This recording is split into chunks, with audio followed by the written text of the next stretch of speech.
नमस्कार बंधुओं, आप सभी का अपने YouTube चैनल पर स्वागत है। इस वीडियो में आप देखेंगे राजभाषा, राष्ट्रभाषा, मातृभाषा और संपर्क भाषा के बारे में। यहाँ से प्रतियोगी परीक्षाओं में प्रश्न पूछे जाते हैं। प्रारंभ करते हैं राजभाषा से।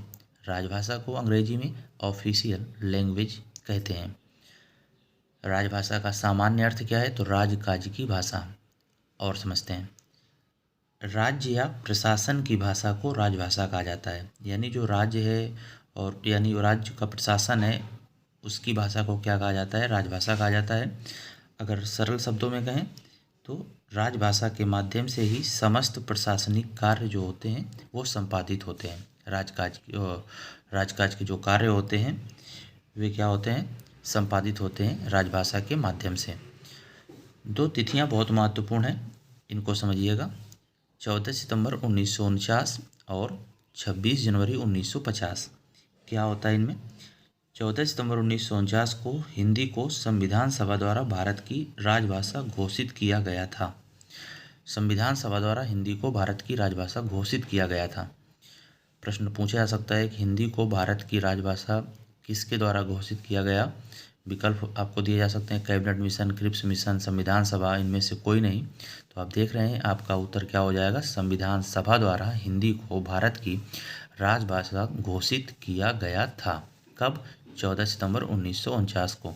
इसलिए प्रतिवर्ष 14 सितंबर को हिंदी दिवस मनाया जाता है। यानी इसीलिए क्या होगा? 14 सितंबर को प्रत्येक वर्ष हिंदी दिवस के रूप में इस तिथि को मनाया जाता है। अब बात करते हैं 26 जनवरी 1950 को क्या होता है? महत्वपूर्ण तिथि है। 26 जनवरी 1950 को हिंदी को भारत की राजभाषा के रूप में संवैधानिक मान्यता दी गई। हिंदी को भारत की राजभाषा के रूप में संवैधानिक मान्यता कब दी जाती है? 26 जनवरी 1950 को। बहुत महत्वपूर्ण तिथियाँ हैं, क्योंकि प्रश्न आ जाता है तो आप सरल शब्दों में अगर करना चाहेंगे जल्दी से तो 14 सितंबर 1949। अगर प्रश्न आ जाए हिंदी को भारत की राजभाषा के रूप में संवैधानिक मान्यता कब दी गई, और पहला विकल्प अगर है तो गलती होने के क्या होता है? चांस ज़्यादा होते हैं। इसलिए मैंने आपको इतना जोड़ देकर यहाँ पर बता दिया कि 26 जनवरी 1950 को क्या होता है? हिंदी को भारत की राजभाषा के रूप में संवैधानिक मान्यता प्रदान की जाती है हिंदी को। और 14 सितंबर 1949 को क्या होता है? सभी बातें स्पष्ट हो चुकी होंगी, याद रखिएगा। और हिंदी भारत की क्या है? राजभाषा है। आइए जानते हैं राष्ट्रभाषा। नेशनल लैंग्वेज अंग्रेजी में कहते हैं। क्या होती है राष्ट्रभाषा? जिस भाषा के माध्यम से संपूर्ण राष्ट्र में संपर्क स्थापित किया जा सके। यानी ऐसी कोई भाषा जिसके माध्यम से संपूर्ण राष्ट्र में संपर्क स्थापित किया जा सके, उसे क्या कहते हैं? राष्ट्रभाषा यानी नेशनल लैंग्वेज कहते हैं। भारतीय संविधान में अभी किसी भाषा को राष्ट्रभाषा का दर्जा प्रदान नहीं किया गया है। ये प्रश्न पूछा जाता है, निम्नलिखित में से राष्ट्रभाषा कौन सी है? हिंदी, अंग्रेजी, इस तरह से विकल्प दिए जाते हैं। तो आप याद रखिएगा, राष्ट्रभाषा का दर्जा अभी किसी भी भाषा को प्रदान नहीं किया गया है।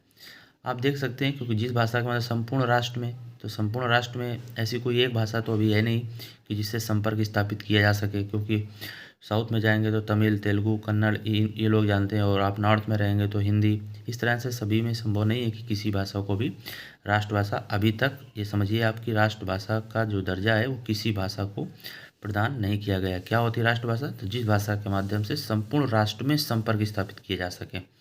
और कोई भी भाषा राष्ट्रभाषा इस समय नहीं है, इस बात को भी याद रखिएगा। यहाँ से भी प्रश्न पूछे जा चुके हैं कि हिंदी राष्ट्रभाषा या राजभाषा। तो हिंदी राजभाषा है, ना कि राष्ट्रभाषा। यानी कोई भी भाषा राष्ट्रभाषा नहीं है। मातृभाषा, मातृभाषा को मदर लैंग्वेज, इसमें क्या होता है? इसका सामान्य अर्थ क्या है? माता की भाषा। अगर सरल शब्दों में कहें, जो बालक होता है अपने माता पिता या परिवार के सदस्यों से जो भाषा सीखता है वह उसकी मातृभाषा होती है। मातृभाषा का सामान्य अर्थ क्या है? माता की भाषा। यानी जो बालक होता है अपने माता पिता या परिवार के सदस्यों से जो भाषा सीखता है वो उसकी क्या होती है? मातृभाषा होती है। गांधी जी ने कहा है, मनुष्य के मानसिक विकास के लिए मातृभाषा उतनी ही आवश्यक है जितना कि बच्चे के शारीरिक विकास के लिए माता का दूध। ये कथन किसका है? तो महात्मा गांधी जी का है। तो मातृभाषा समझ गए। तो मातृभाषा कौन सी है, किसको घोषित किया गया? तो आप जानते हैं, जहाँ पर बालक होगा उसके माता पिता जिस राज्य से होंगे, वहाँ से अपनी मातृभाषा कोई एक तो हो नहीं सकती अपने राष्ट्र अपने देश के लिए। तो मातृभाषा सबकी अलग अलग होती है, इसलिए यहाँ पर भी नहीं है कि संविधान में मातृभाषा का दर्जा किसे दिया गया। आप समझ रहे होंगे क्यों नहीं दिया गया, आपको समझ में आ रहा होगा। तो मातृभाषा हो गई। आइए जानते हैं संपर्क भाषा। संपर्क भाषा कॉन्टैक्ट लैंग्वेज यानी लिंक लैंग्वेज, अंग्रेजी में कहते हैं कॉन्टैक्ट लैंग्वेज, लिंक लैंग्वेज। संपर्क भाषा का अर्थ होता है जोड़ने वाली भाषा। संपर्क भाषा का अर्थ क्या होता है? जोड़ने वाली भाषा होता है। संपर्क भाषा का आशय जन भाषा से है, ठीक है। और भारत में प्राचीन युग में संस्कृत संपर्क भाषा थी। वर्तमान में भारत की संपर्क भाषा हिंदी, और अगर अंतर्राष्ट्रीय स्तर पर संपर्क भाषा की बात करें तो वो है अंग्रेजी। समझ गए? भारत की संपर्क भाषा क्या है? हिंदी है वर्तमान में। पहले क्या थी? प्राचीन युग में संस्कृत। अंतर्राष्ट्रीय स्तर पर संपर्क भाषा क्या है?